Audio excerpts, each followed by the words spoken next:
Hola, Dios te bendiga, iglesia. Una vez más tengo el agrado y el gran privilegio, como siempre, de poder compartirles la palabra del Señor. Así que en esta oportunidad quiero ir rápidamente con una pequeña introducción que quiero contarte acerca de lo que me ha acontecido el el miércoles por la mañana, sí, muy recientemente esto. Te daré estos dos ejemplos y te daré el ejemplo de la hormiga, por supuesto. Pero te daré esto que me ha acontecido porque tiene que ver con lo que te quiero hablar en este día.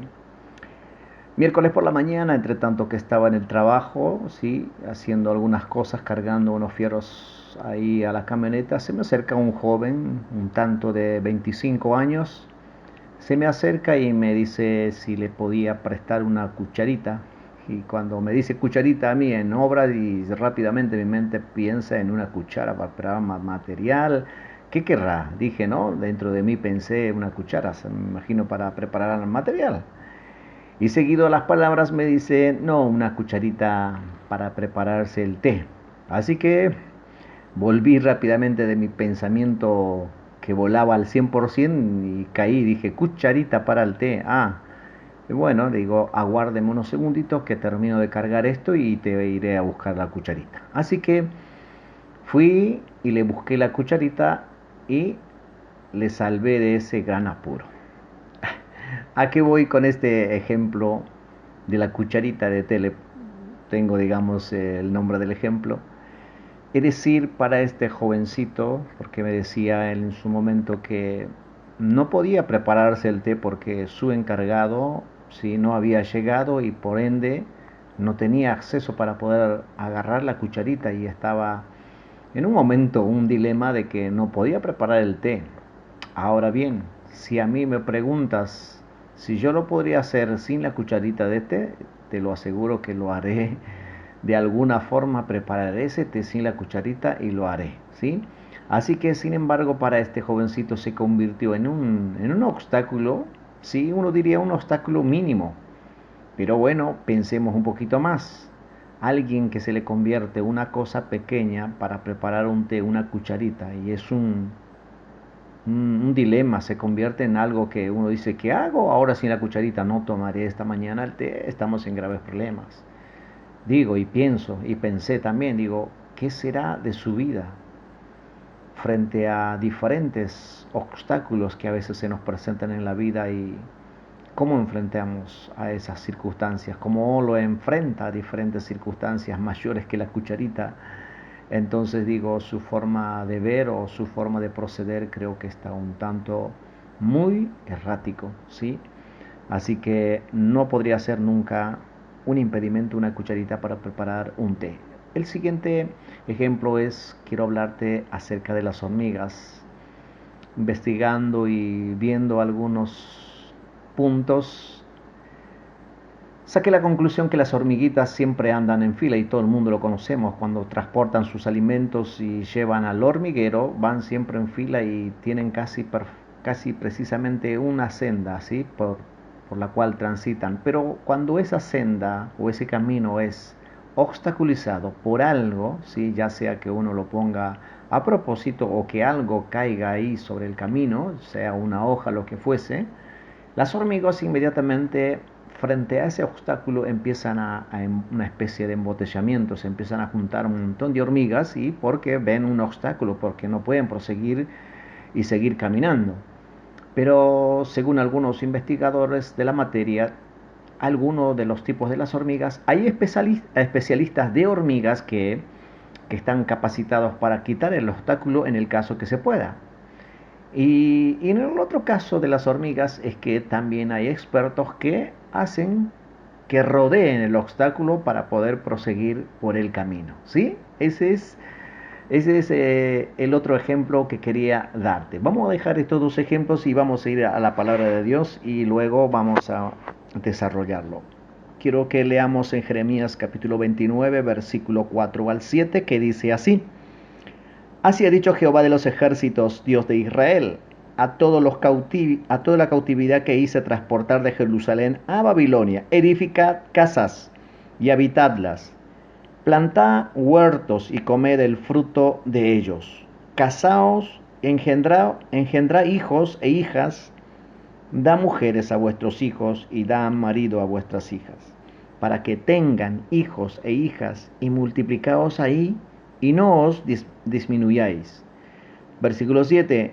Y procurad la paz de la ciudad a la cual os hice transportar, y rogad por ella a Jehová, porque en su paz tendréis vosotros paz.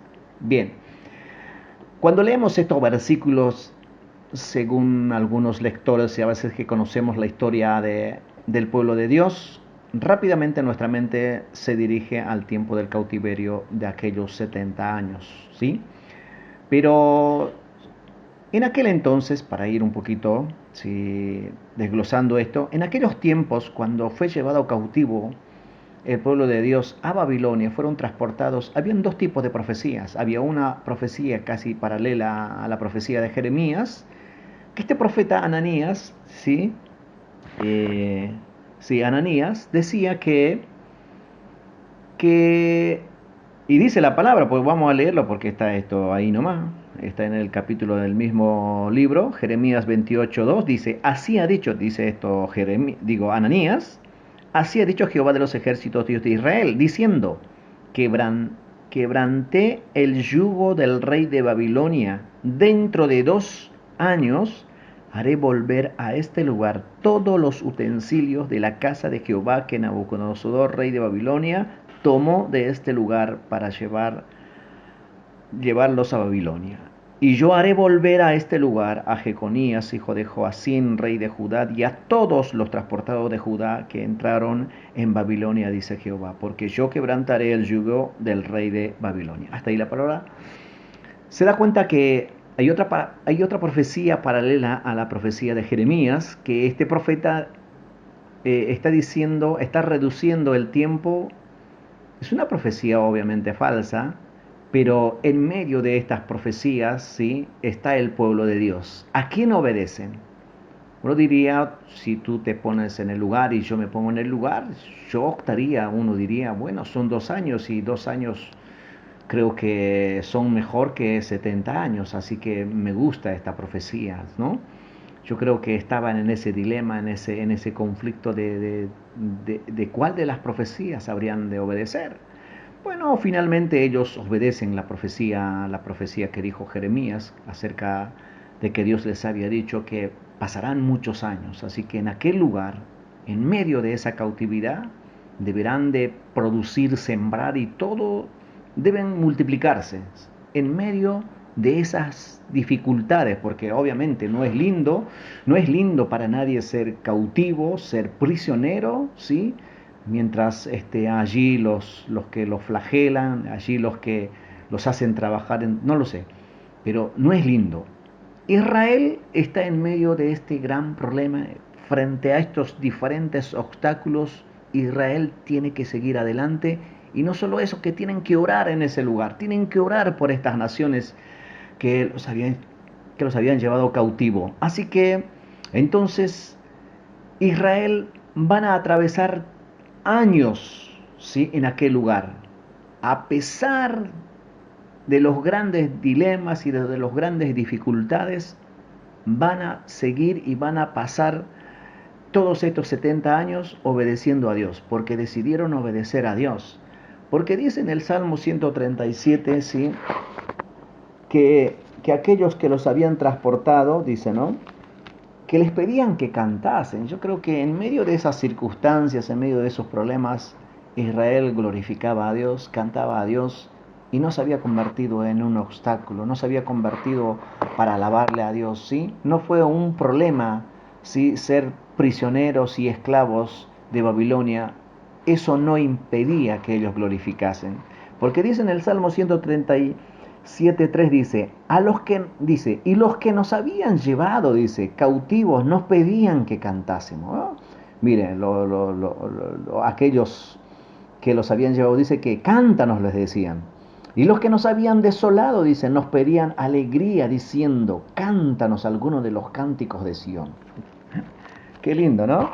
Así que Israel quiere decir que en aquellos lugares tenían momentos, ¿sí?, de estar en la presencia de Dios, en medio de la cautividad, en medio de aquella transportación, en medio de dolores quizás, cantaban y glorificaban al Señor y no se convirtió en un obstáculo, en un impedimento, no se obstinaron, no se rehusaron, ¿sí?, a poder dejar de glorificar a Dios. No era un obstáculo.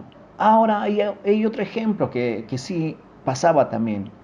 Había el rey Sedequías, ¿sí? El rey de Sedequías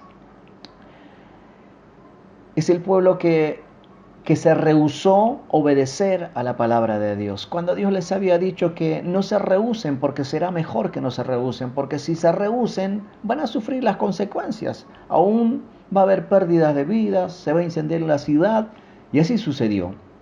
Es lo que aconteció. Aún a pesar que Sedequías consultó a Jeremías secretamente diciendo, dinos verdaderamente qué es lo que va a suceder. Jeremías fue muy claro, esto es lo que va a suceder si tú te rehusas. Así que es mejor que no te rehuses y te entregues todo y todo va a estar bien. Pero por ende, finalmente ellos se rehusan y bueno, las consecuencias la pasaron.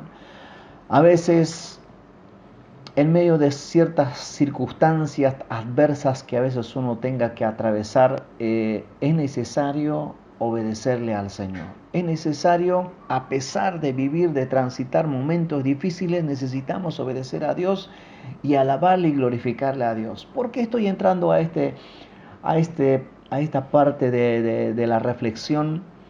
Porque resulta que estamos atravesando por momentos muy críticos, que ya es de conocimiento público obviamente, pero a medida que va pasando el tiempo, ¿sí?, hay protocolos, hay barbijos y demás cosas, y es algo que se ha implementado para que ya sea los distintos lugares, supermercados y todo lo demás se pueda mover bajo protocolos y barbijos, vamos a decir, ¿no? Este mensaje puse, de hecho, entre barbijo, protocolo y virus, puse la reflexión. Y decir, entre medio de todas estas circunstancias, de todas estas situaciones, la iglesia estamos presentes.